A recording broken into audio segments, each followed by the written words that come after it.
জুবিন গাৰ্গে ভালপোৱা এখন বাহন এটা গানত ব্যৱহাৰ কৰিছিল বাহনখন মহানায়কৰ সপোন আছিল তেওঁৰ এখন সিনেমাত এই গাড়ীখন ব্যৱহাৰ কৰিব পিছে সেই সপোন হৈ ৰল গাড়ীখন আছে মহানায়ক নাই জুবিনৰ প্ৰিয় এখন বাহন এটা গানত ব্যৱহাৰ কৰিছিল বিশেষ বাহনখন সিনেমাত ব্যৱহাৰ কৰাৰ কথা আছিল গাড়ীখন মহানায়কৰ সপোন হৈয়ে ৰল এইখনেই সেই বিশেষ বাহনখন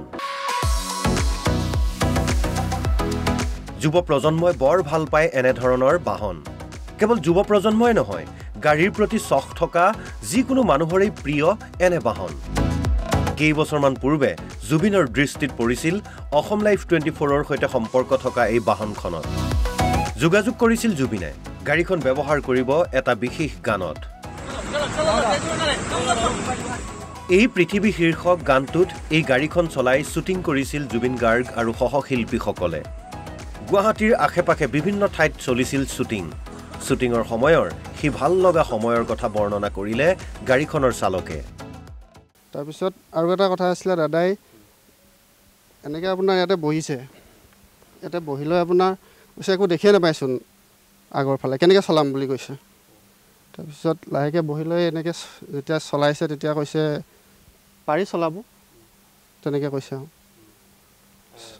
পাৰি চলাব বুলি কৈ কিমান সময় চলালে আপোনাৰ 2টামান বজাৰ পৰা আপোনাৰ পূৰা চলাইছে চাংচাৰিত গৈ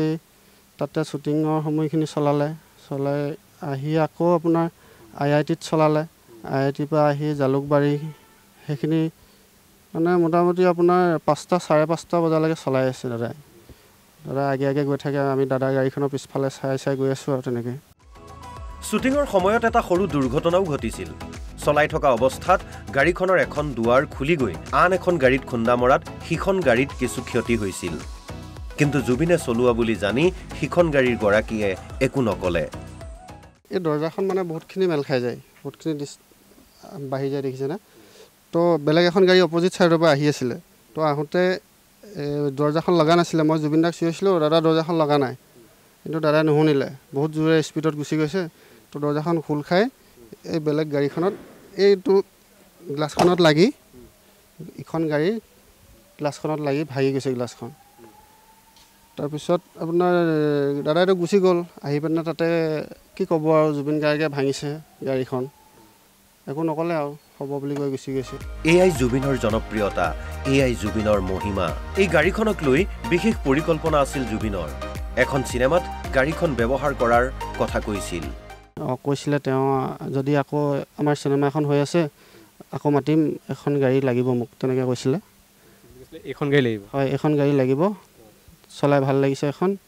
তো এখন গাড়ীখন মোৰ চিনেমাখনত লাগিব গাড়ীখন তেনেকৈ কৈছিলে চিনেমাত ব্যৱহাৰ কৰিম বুলি কৈছিলে কিন্তু কি চিনেমা কোৱা নাছিলে তেতিয়া পিছে ঈশ্বৰ পুত্ৰৰ সেই সপোন হৈয়ে ৰল আজিও আছে সেইখন গাড়ী কিন্তু জুবিন নাই পিছে এদিনৰ বাবে হলেও জুবিনে ব্যৱহাৰ কৰা এই গাড়ীখন জুবিনৰ নামতেই সযতনে ৰাখি থৈছে গৰাকীয়ে news desk report Assam live 24